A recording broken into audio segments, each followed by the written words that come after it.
ou outra, aqui tanto faz homem ou mulher. Fica difícil comprovar, pois a equipe pode ficar dividida. Qual é a orientação neste caso? Bom, uma das características do assédio moral é criar essa divisão, que ele cria essa divisão, né, professor? E aquele que muitas vezes poderia ser a testemunha, acaba muitas vezes ficando temerosa também. Mas o mais importante numa situação como essa é que a gente já falou aqui, o ambiente de trabalho não pode ser permissivo. O chefe ele não pode fazer vista grossa. Né? Ele tem esse dever, ele é chefe para isso, inclusive para impedir que isso aconteça. Se ele está assim procedendo, é porque ele não tem as habilidades ainda, ou precisa trabalhar habilidades para exercer um cargo de chefia. Porque o cargo de chefia não é só um cargo de mando, é um cargo de conflito, de solucionar conflitos de interesses, é um que tem que também agir no momento em que precisa agir, né? E ele precisa mudar esse comportamento, e se não mudar, esse caso tem que ser encaminhado. E se ele se desdobra, ou se ele não tem o desdobramento, é claro que o trabalhador, ou os trabalhadores envolvidos, têm outros mecanismos, também democráticos. Nada disso é antidemocrático, é o inimigo da empresa, porque fez uma denúncia de assédio moral para o Ministério Público, para o sindicato, nada disso. Ele apenas está utilizando de um mecanismo democrático e de uma forma democrática, ou pela atuação do Ministério Público, ou pela atuação da Justiça, essa situação democraticamente também será resolvida.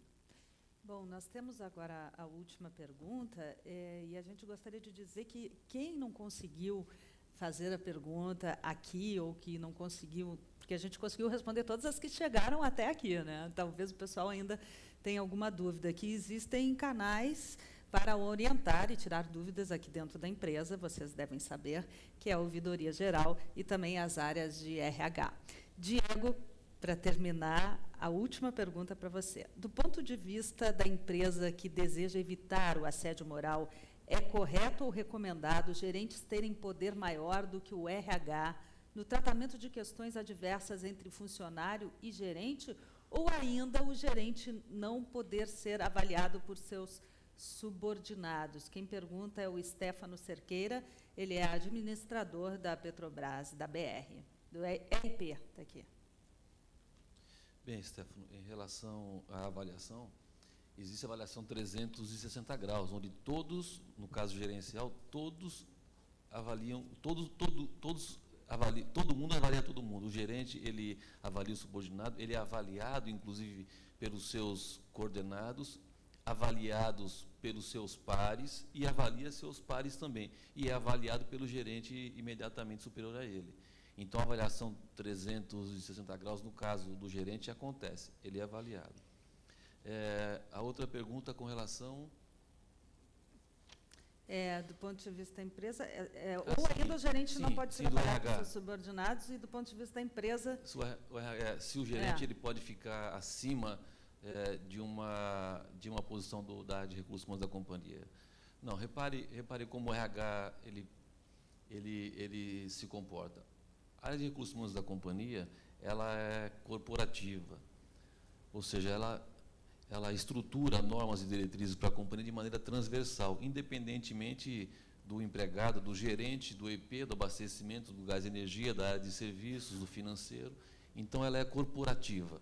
O que ela precisa fazer, de fato, é estabelecer e estruturar essas normas e diretrizes para todas as áreas, e essas normas e diretrizes devem ser cumpridas. Se há um descumprimento, por exemplo, por parte de alguém, não é? Que não precisa ser necessariamente um gerente, pode ser por um empregado que não seja gerente, um descumprimento dessa orientação corporativa não está correto, porque as normas e diretrizes são estruturadas para todos, Isso vale para o Diego, isso vale para a Maria Augusta, isso vale para a Regina, vale para o Vicente, vale para a Ana Paula, vale para todos os empregados da companhia. as normas da companhia, elas têm que ser seguidas. Uma companhia como a Petrobras, uma companhia extremamente grande, nacional e internacionalmente atuando, as orientações da companhia é o instrumento com que a companhia tem para poder, mesmo sem estar presente, fazer valer uma regra nacional. Daí as siglas, Cláudia, é interessante. A sigla é a maneira que sintetiza aquela área, não é? Da mesma maneira como a companhia tem uma política do IP, mesma política do abastecimento. Uma política em Sergipe, mesma política na Reman, mesma política aqui no prédio, mesma política que Allan Kardec tem em Maria Augusta. Essa é uma prática da companhia. E as normas, elas são normas corporativas. Vale para a área de recursos humanos da companhia toda. E mostra a grandeza da empresa, claro, né, que é a Petrobras. Eu espero que, de fato, essas normas da companhia estejam sendo cumpridas, evidentemente, né? E se não tiver sendo cumprido, que isso pode ocorrer mesmo, né? As pessoas têm todos os seus mecanismos, né, de manifestação, inclusive os RHs das áreas local. A Petrobras, ela tem um RH corporativo, mas ela tem um RH em cada uma das áreas onde ela está presente. Bom, nós estamos, então, nos encaminhando para o final. Eu gostaria de fazer as considerações finais, começando com a professora Ana Magnólia. Gostaria de agradecer a oportunidade de participar desse debate. Tudo que foi dito, muito rico e promissor para as nossas pesquisas. Espero que a universidade tenha contribuído com as reflexões da empresa. E que as pessoas, aproveito para dizer que, parabenizar mais uma vez pelo evento e dizer para as pessoas que estão vivenciando situações de agressão ou de violência, que busquem esses canais que a empresa está aqui oferecendo hoje, mostrando, demonstrando, e, através desse código de ética, consiga prevenir e combater essas possíveis situações de assédio moral. Promotor Marcelo José, por favor. Bom, o mais importante, me parece, no momento em que a gente vive um momento assim bastante recrudescido das disputas, da competitividade, é que a gente não traga para o ambiente de trabalho relações que poderiam ser até normais entre animais, ou seja, a superação do mais forte, né? Ou seja, não é isso. Quando a gente fala nessa problemática, em todas essas questões, é porque a gente está também apontando para que a empresa ou as empresas devem e precisam ter um aspecto inclusivo, né? Respeitador, que trate com dignidade a todos, de uma forma generalizada, e evite, construa ambientes de trabalho em que esta diversidade ela é desejável e precisa ser alcançada. Então, o Ministério Público, nesse aspecto, também é um veículo democrático para que, se a empresa cientificada, também não é obrigatório que a empresa tome conhecimento, mas já que a empresa está se colocando à disposição, se ela tem mecanismos, se ela tem encaminhamentos, é também possível se dar um crédito, é preciso se dar um crédito também a toda essa organização. E o Ministério Público está à disposição para, em uma situação ou outra, receber denúncias, etc. Mas sempre há ou deve haver, por parte do Ministério Público, nessas questões específicas, né, esta visão de que essas discussões não podem ser prolongadas ou não deveriam ser prolongadas ad eterno, porque nós estamos lidando com o ser humano, estamos lidando com questões muito preocupantes, né, que atingem, se transbordam até para a questão da família, né, com dificuldades muitas outras que podem acarretar. Então, o Ministério Público agradece, tenho certeza de que os chefes, os gestores, os encarregados, de aqui para frente vão ter um pouco mais de cuidado nessa relação, né, para que evitem-se esses excessos que a gente não sabe dizer se é ou se não é. Na dúvida, é abstente, né? Abstente, diz lá o apóstolo. Então, nessa dúvida, é melhor proceder, como diz a Constituição, de forma democrática.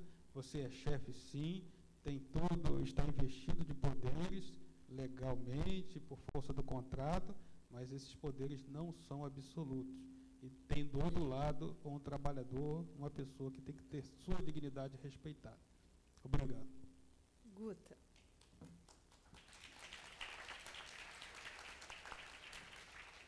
Bom, eu gostaria, para finalizar, lembrar que a ouvidoria existe, criada pela empresa, no sentido de juntar esforços junto com as outras áreas, jamais concorrendo, quer dizer, a visão de que nós temos que trabalhar conjuntamente com todos é fundamental.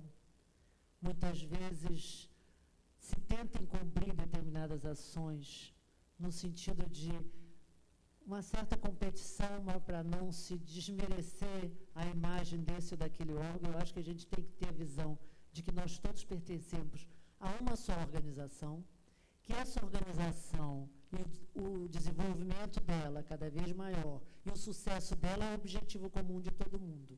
Se nós começarmos a ver nos outros parceiros dentro da empresa, realmente parceiros, aliados, para dividir não só, né, os resultados, mas também dividir as responsabilidades e a procura pelas soluções, que não são fáceis, muitas vezes não são fáceis, eu acho que a gente tem mais possibilidade de êxito.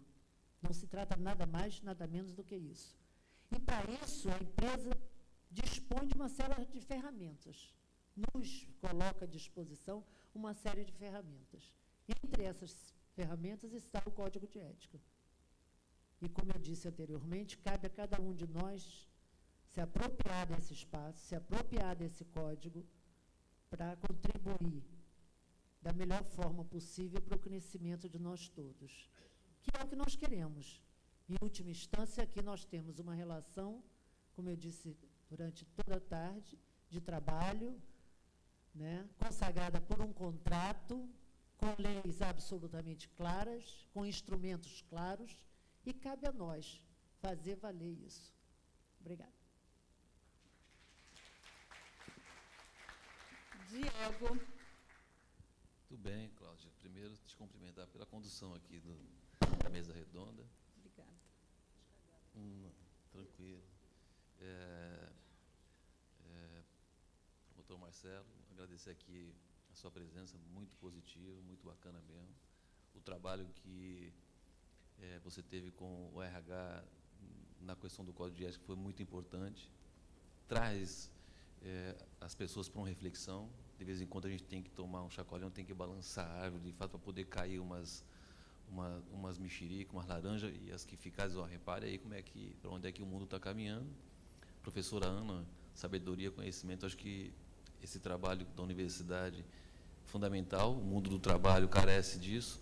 A Maria Augusta, sempre atuante na ouvidoria da companhia, disposta a receber as pessoas. E eu espero, de fato, que o RH tenha conseguido cumprir mais uma etapa desse projeto, né, de respeito às pessoas, mais uma etapa desse projeto de discussão em relação ao nosso Código de Ética.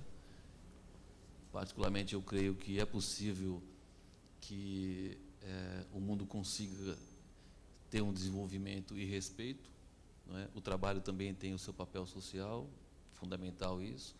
É fato que, em muitos momentos da vida, a gente comete deslizes, de fato.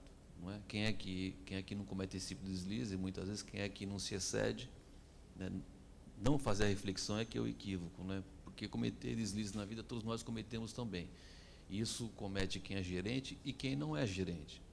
Estabelecer esse limite nem sempre é tão simples para cada um de nós. Não é? Mas eu creio que é possível, sim.